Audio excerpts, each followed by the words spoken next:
लीजिए, आ गया मैं। बताइए क्या जरूरी बात थी जो इतना अर्जेंट बुला लिया आपने मुझे? ध्रुव बेटा, क्या आपको आपके प्यारे भाई ने बताया है कुछ अपने प्रोजेक्ट के बारे में? आपने फिर से वही बातें शुरू कर दी। उसने कुछ बताया है या नहीं बताया? नहीं, मुझे नहीं बताया। मैं बताती हूँ तुम्हें। तुम्हारा भाई एक नई कंपनी लॉन्च कर रहा है जिसका नाम है कॉन्सेप्ट इंटरप्राइजेस, समझे?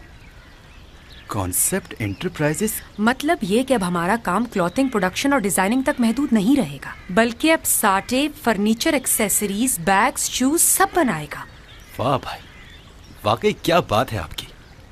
यानी एक और बड़ा काम। हाँ, एक और बड़ा काम उस दिन होगा जिस दिन तुम्हारे बाबा तुम्हारे भाई को कंपनी का हेड बना देंगे। बस करें मॉम। मेरी जान, अगर तुम्हारा भाई तुमसे सिंसियर होता तो ये सब कुछ मुझे नहीं बताना पड़ता।